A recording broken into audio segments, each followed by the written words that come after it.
Welcome to the first lecture of Women, Gender, Sexuality Studies and Queer Studies 473-573. This first lecture will talk a little bit about gender identity, gender expression, some of the terms that are used, and just some background information about gender specifically. First thing that most doctors say when a baby is born is congratulations, it's a boy or it's a girl. But that's not always the case. We have primary sex characteristics that doctors use to assign a biological sex at birth. Oftentimes that's anatomy, so if the baby is born with a penis, then he is assigned the biological sex of male at birth. If the baby is born with a clitoris, then the baby is assigned girl at birth. And if we were to look at the chromosomes of those babies, an XY chromosome combination would be assigned to a male, an XX chromosome combination would be assigned to a girl.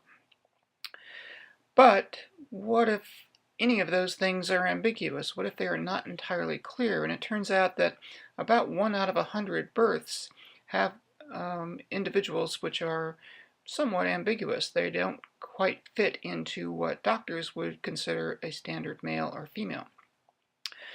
These babies are considered intersex, which represent a wide variety of conditions, both genetic as well as anatomical, that allow the doctor to have to make either a decision about how to assign sex at birth, or, as they've done in the past, actually intervene with surgery to create a more typical male or female anatomy.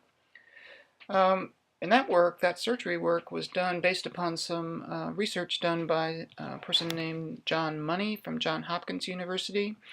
Money followed kids that were surgically altered to fit a more standard anatomy from birth. His conclusion was that if the anatomy could be made to conform with a certain biological sex at birth, and the baby were raised and socialized as, say, a girl, that they would be a happy woman for the rest of their life. Turns out, in talking with some of the people who Money followed in his study, that wasn't the case at all. And quite a number of individuals, when they became older, through adolescence and adults, realized that their biological sex assigned at birth and anatomically altered did not match what their brain felt like in terms of their own gender identity. So more and more now, babies are allowed to grow and mature and then identify their gender later in life, so that their biological sex and their anatomy therein and their gender identity, which is the way they feel about themselves, can conform in a way that's comfortable for that individual. So biological sex can be a male, can be a female, can be intersexed. It is a wide continuum of conditions which are recognized at birth as the sex of the individual. Gender is an identity which is felt as being either male or female, man or a woman. Genderqueer is something that is in between the typical man or woman. And gender can then be expressed as a man or a woman, or it can be expressed as in an androgynous way. It too is a continuum.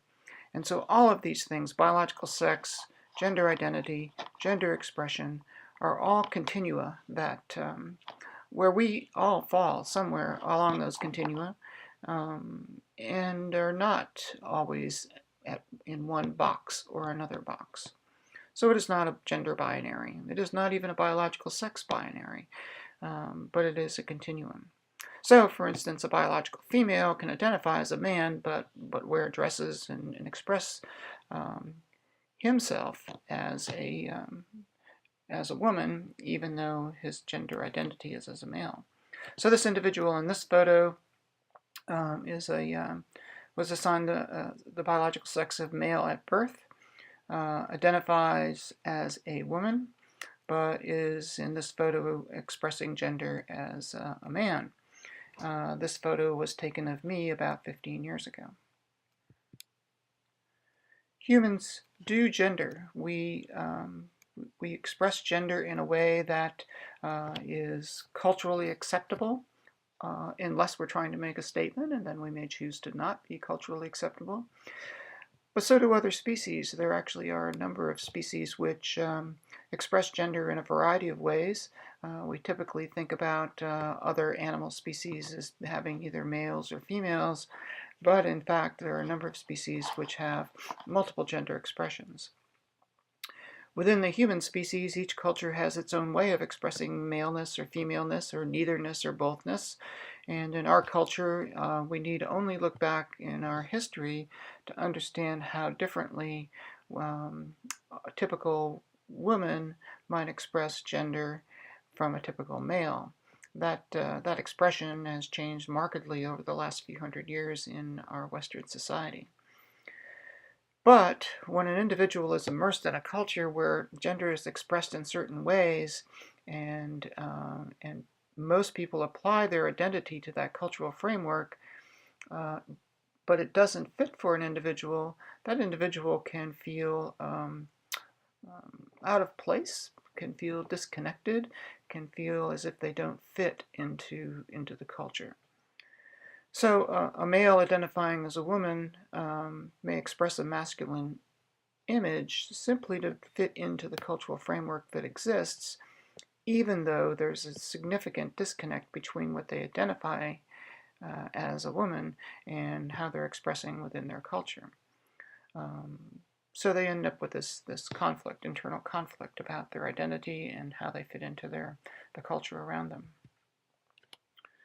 So think about this. How old were you? At what age did you realize that you were a boy or a girl or neither? But if you are cisgender, that is, your biological sex and your gender identity are in sync with one another, how old were you when you realized you were a boy or a girl? And what events caused that realization? What made you think, oh yeah, I'm a boy or I'm a girl? And how did that realization influence who you related to and how you related to them? So for instance, if you're cisgender and you were born a male, had a male gender identity, you probably, at least initially as a young boy, interacted with other boys, socialized with other boys. But think, though, how you would feel, what your reaction would be if your parents forced you to express a feminine gender throughout being a young cisgender male. That's really what transgender kids and adults go through. So if you were born a female but had a male gender identity, you would be expected, at least as a young girl, to interact with other girls. But you may not. You may feel more comfortable interacting with boys. And you may feel more comfortable expressing your gender as a male. But then how would you feel if your parents continued to force upon you the fact that you need to express gender in a feminine way? So that pressure to conform to cultural norms really creates a lot of internal stress for the transgender individual, much more so than it typically does for a cisgender individual. There are a lot of terms that describe transgender individuals. Transgender or trans star is an umbrella term that encompasses a wide variety of gender identities and expressions. I've included a few here, but I've also given you a web link on the Blackboard site for this class that is a glossary of terms. I've already used the term cisgender, and that is your gender identity and your expression match your biological sex. Transgender, there's some disconnect or dissonance between your biological sex and your gender identity. So female to male FTM is someone who transitions from a female to a male. It's oftentimes called a trans man. Male to female is someone who transitions from MTF, male to female. It's a trans woman. Agender is someone who does not have an internal sense of a gender identity. We often think of drag performers as being transgender, but they are doing gender as a performance, as a form of entertainment. Cross-dressers also fall within this umbrella of transgender, but they enjoy expressing gender of the opposite sex just to feel better. Bigender, people who go back and forth between the two gender binary conditions from time to time.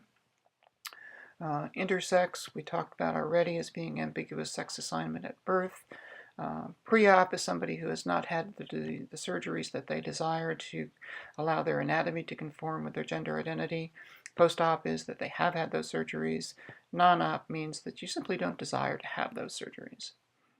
And there are a whole host of other terms as well that we will not talk about right now, but will come up over the course of the class.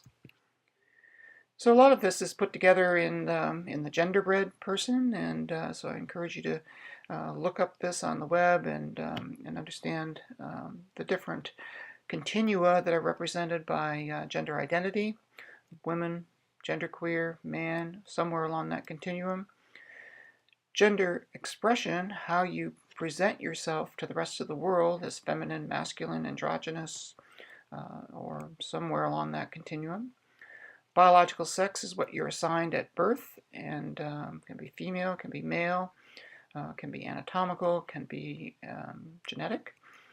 And separate from that, typically, is sexual orientation, being heterosexual, being gay or lesbian, being bisexual, and again, that too is a continuum.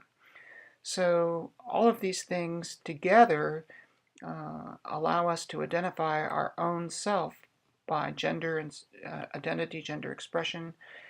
It helps define us in terms of who we are. And because each of these is a continuum, and there literally are an infinite number of possible combinations, each one of us is a unique individual in terms of their expression of identity, of gender, biological sex, and sexual orientation. So think about taking 100 people and asking them to plot their position along these two continua. And typically what you find is a cluster in the lower left-hand corner and the upper right-hand corner, but really dots scattered across this diagram. And it really does help to allow people to understand the wide range of conditions that occur within our society. Even though when we are asked to fill out a form, we're often asked to check a box, an M or an F. And that really doesn't do justice to the human identities that occur in our society. So we're going to move on to another lecture in a few minutes, but that concludes this introductory lecture, and so we'll pick it up with some other topics shortly.